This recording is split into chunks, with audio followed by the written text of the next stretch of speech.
Hello everybody, welcome back to my channel. My name is Queenie for those who don't know me, reviewing Married at First Sight UK Season 8 Episode 10. Before I get into it, please make sure to like this video, subscribe and hit the bell, and leave a comment down below. Also, I was talking about Blue Therapy for a while. It premieres this Thursday, so stay tuned for reviews on that as well. Jumping into Married at First Sight, the couples who have been visited by the experts seem to be doing a lot better. I don't want to say too much, I don't want to get too excited, but I can't wait to just hang out with my husband. Do you like it? Yeah, that's nice. You look lovely, all dressed up. Putting me to shame. Don't look at me like that. Maybe this is me trying to be hopeful for them, but I felt like there was some flirting going on between Roz and Thomas. And if I didn't know any better, I would think that Portia and Terrence were a legit couple. It could be a farce, but honestly, I'm believing it. We're gonna fast forward to the dinner party because a lot of the pre-dinner party chatter is discussed at the dinner party anyways. Before the dinner portion, at the cocktail part, Brad and Shona show up, and at first there's only a few couples, and so people are questioning their authenticity. And as more couples arrive, it's clearly the theme of the cast. What's everyone just saying about me and Brad? You're wrapped up in each other. Yeah, we just aren't together all the time. Because you can't relate to that and you can't compare to that, doesn't mean that it's not okay. Like, we just sit and kiss, and that's not because we're trying to kiss to prove a point. I literally just want to kiss you. You'd rather go and speak to Brad when we're just talking about organising a girls' night. You've got like some great sexual connection. Beyond that, it's hard to see what other connection you've got. So, like, Bradley and I clearly love each other. Like, why are you doing that, Luke? I was watching this like, oh no, Shona is one of those my man girls. And there's no problem with being all about your man until your man is the only person you care about, right? So in a marriage, I believe that the partner, like the husband and wife, are the first priority. Even in my family, sometimes when we talk about my mom, my dad will be like, don't talk about my wife like that. Like, you can tell she is number one, but you still need a network of people around you. And it's very scary when people want to push everybody away and have their partner be their only lifeline, their only person, their only confidant, their everything, their, you know, Shona looks like she's going to be that kind of girl. It's sad. I mean, in this specific experiment, I can kind of understand why she wouldn't want to latch onto those other people and just want to stick with her man, because a lot of people are questioning her relationship anyways. They're questioning Brad's authenticity. They're questioning the love that they, oh, see, even me, the love that they claim they have for each other. It's just, it would make sense why she wouldn't want to be close with those girls anyways. She and Brad then start talking about not needing to put on a show to prove that they are as good as they are, while they're currently putting on a show, being very lovey-dovey, a lot of PDA. It's overcompensating for something. There's clearly an insecurity in this relationship that they do not want to admit to. And so it's easier to put on the front of, look at us, everything is perfect, rather than come see the cracks that are going on in our relationship. In my opinion, Nathaniel is digging a hole for himself the more he talks about the frustrations he has with Ella. Talking about their relationships progressing physically, and she's still feeling very much out in the cold. She's quite like a teenager. Wow. There's a thing with age, like she's younger. Yeah. Less life experience and Yeah. stuff. That mental stimulation. So I'd say to Nathaniel, give her the chance to show him that she can do that. So the first issue he had with Ella was that she is a showboater, or not showboating, that's different. She's a show woman and, you know, puts on a performance for the cameras and stuff like that. Then he had a problem with her having a history of being a stripper. Then he had a problem of her not being intellectually stimulating enough for him. Now he has a problem saying that, you know, she's immature, maybe she doesn't have enough life experience for him. He finds any reason to not want to be with Ella. Some of them I can walk with him on, others I can't. And so, in my opinion, knowing what we know now about what he has said and what he has also admitted on the show, it looks as if he never intended on giving Ella a proper try. So now it's like, how many things can I throw at the wall until something sticks so that I'm justified when I choose to leave this experiment? Yeah, Nathaniel, I think you started off strong. We were with you in the beginning, but not so much anymore. Another husband who was digging himself a hole, so sad for me, is Luke. Yeah. You are looking fabulous, Laura. Thank you. How are you? How is everyone? Every time I look over, I'm always looking at seeing her like me and Laura obviously just don't see eye to eye. It's just she's got one of them like resting bitch face sort of thing. Now, Luke was he the front runner? No, I think maybe he was second or third when it came to the husbands because of how good of a partner. And I mean, I guess this doesn't take away his capabilities as a partner because he's still good to Jay. But as a person on this experiment, I'm not liking Luke. Whatever vendetta he has with Laura is so weird. I do not understand it. And it's interesting because he has so much vim for this woman, yet he's the only one who shares this opinion. And I'm thinking to myself, sir, it's giving jealousy. It's giving jealousy. It's giving you wish you were Arthur. Just a little bit. Just a little bit. There's a thin line between love and hate, y'all. Whatever, let's move on from that. She is told, Laura, that Luke has made comments about her. She's obviously not impressed by it, so she intends on having a conversation with him in the future. At the dinner portion, Terrence is so jovial this time around. He's in such high spirits that he gives the speech on behalf of him and his wife. Still don't think they're gonna make it to the end of the process, but however long it lasts, I'm here for the ride, okay? As tumultuous as it may be. Then a few of the couples are talking about love and past loves, and it's starting to irk Ella because Nathaniel is able to be so vulnerable with other people and not with her. I was in love. Felt so amazing. I think every love's a different love, isn't it? I agree. You know how it felt. You feel secure, you feel safe, you feel loved, you feel like... Seen. Sometimes it's good to try something a little bit different. That could be your forever love. I'm just looking for everything to feel like that again because it felt amazing. Look where Nathaniel goes to for the support. Portia. Talk about rubbing salt in the wound when it comes to Roz and Nathaniel.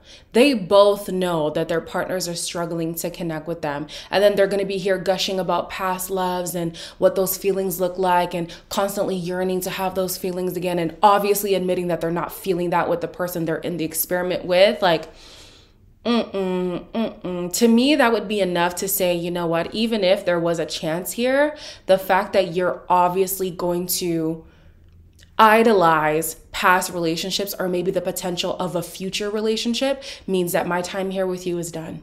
That would be me. And then for Portia to be the voice of reason, basically saying you need to look outside of your norm and potentially find love there. Clearly you're in this process because what you've been doing hasn't been working. Expand your repertoire. Look outside of what you're used to. But no, these people are going to harp on about past loves. I don't know how that helps them in this experiment. The honesty box has come to the table, and we know it always comes with some drama. There was something about Paul liking coming out of the shower and seeing Tasha in her lingerie. Honey, those two, it's giving couple goals, okay? Then it gets to Brad. And Brad is talking about this existential, celestial, extraterrestrial kind of quintessential bond that he has with Shona. It's like this soliloquy of the undying love and affection he has for Shona, and nobody's believing it. I'm very aware of love and love's experiences. I've been through a lot in my life. Butterflies rise up from the root of my spine up to the solar plexus. This feeling can't be topped, and then when it did get topped, I was a bit like, are you joking me, bro? And I see you, and I love you. Blah, blah, blah, blah, blah. I see you, I love you. Is this meditation or is this me falling asleep? Jesus Christ, would you hurry up? People, I've got homes to go to. There's a saying that goes, what is understood doesn't need to be said. And although that doesn't apply 100% of the time, it applies here with Brad. If you love this woman so much, let the fruits tell the story. Let's just see it. to constantly look at us. Oh, we're so loving. It's weird. It gives performatives. It gives inauthentic, disingenuous. I don't understand what's the end goal here. Brad is now getting annoyed. Mr. I love you to the moon and back, and I would bring down the stars if I could, and jump into this black hole with you so that we can live eternally in the abyss of our love. He's annoyed at her, at the fact that other people are not buying into their love story. People don't believe us. So who cares? People find stuff like that so hard to believe. External validation don't matter. Come on. Why bother? Don't need to. Yes, guys. Oh, hello. Can I just say a little something? All I need to know is that she loves me and I love her. All I care about is your feelings to me and my feelings for you. I can understand his perspective. It is kind of annoying being in a situation with somebody and having them be concerned about everybody else's opinion. Shona definitely seeks validation externally, but she also is seeking it from Brad. The experts pointed out that Shona will have an opinion about something, and if Brad doesn't agree, she latches on to whatever he thinks. And so she's losing her sense of self, it feels like. And for Brad, honey, just because he's good looking? Girl, no. That is not enough, okay? So you see the building frustration between them. And I'm like, I hear everything that Brad is saying, because to look elsewhere for solutions in your own relationship isn't always the best thing, especially if it's validation that you're looking for. But you can tell there's something bubbling under the surface and it's going to erupt. If we're going to talk about showman of the season, it's Brad. It is absolutely Brad. The other couples who have said like, oh, my person is maybe fake in front of the cameras or whatever, I'm yet to see the full extent of that. However, Brad, we have seen it. We have seen it. His mask slips a lot in this episode. And the funny thing is, not funny haha, but like funny weird, is that Shona just finished saying she loves how dominant he is in their relationship and how he wears the pants and she follows his lead or whatever.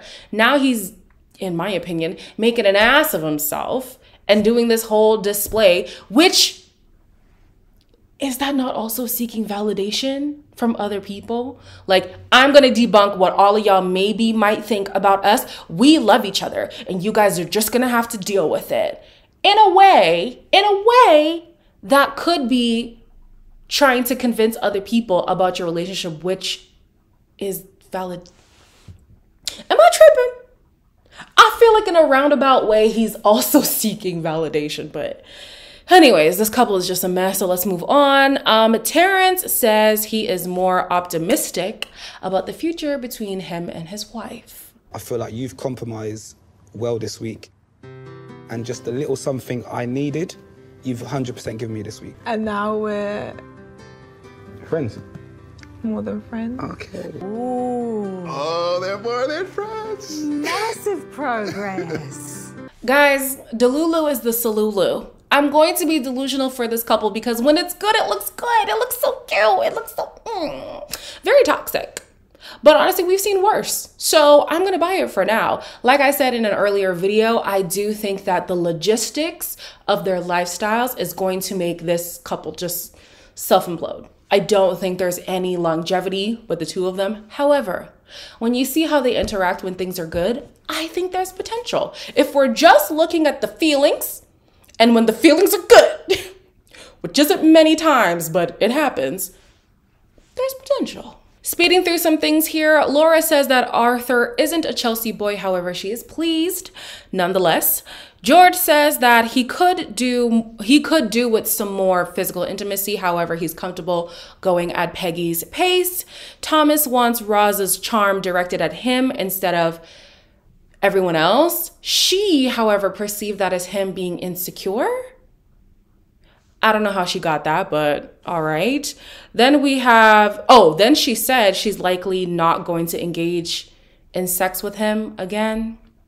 And then we had Ella, who doesn't think that Nathaniel is good at compromising. I agree.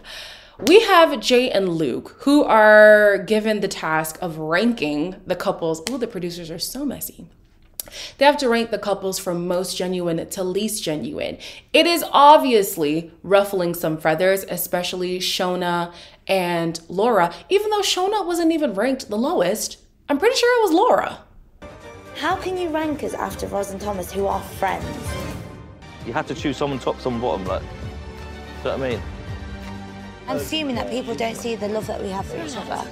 We want to actually get to know you, but we haven't actually had a chance to get to know you because both of you haven't bothered. Do you know what I mean? The gold digger narrative is so fucking lazy. That was disrespectful. You come across that you was gold diggers. If I'm a gold digger, I'm definitely doing it wrong. Honestly, when it comes to like this whole ranking thing that people do, I can understand it does feel like a hit to your relationship, especially if you feel like you're on the right track. But it is one person's opinion, at the very least the two people in the couple. And both Jay and Luke admitted to not knowing Arthur and Laura that well. So why would I take much stock in their opinion about my relationship? Like, you don't even know me, so who cares? The episode ends with Mr. Bradley reaching his boiling point with Shona and her seeking of the validation. And as she's pushing back, he puts his foot down. There's a lot of emotional immaturity to be upset with other people's opinions. Why are you bothered about other people's thoughts? It's about me and you. Relax, let it go. I love you, and You are bothered. That makes me sad that people can't see that. Why does it make you sad? Ask yourself that question. It's about me and you. People don't believe me. Shut up. Shut up. Oh, wow. His tone has been off from the moment this episode started. We can start there, okay? And as much as I was agreeing with what he was saying, you shouldn't have to look for external validation if what we have going on is good. The way that he was delivering that information, I was not liking. Then this man is going to tell her to shut up at least one time. Production could have done a little loop-de-loop with the vocals, but at the very least, he said it once at the table, in front of other couples, in front of the experts, in front of the cameras. I can only imagine what he's comfortable saying behind closed doors. Absolutely not. Absolutely not. I know she said, oh, I like a man who's dominant and he's so dominant. He basically runs our relationship. Honey, he's going to run you into the ground. He's going to run you into the ground. This has the potential of being an emotionally abusive relationship. You better run now. Oh my, Shona, babe. The naive thing is really coming through because why are you accepting this from him? Because if he sweetens her up with whatever he does or says in the next few hours after the dinner party, I'm sure she's going to completely disregard what happened and then go forward talking about, I love him so much, I love him, I love him. Nah, girl. Nah. You want the fairy tale, but at what cost? I would rather have a real relationship than this facade. This is very scary. Anyways, the commitment ceremony is coming up. I actually don't remember what happened. But anyways, we're going to watch it together. As always, please make sure to like, comment, share, and subscribe. And I'll see you in the next one.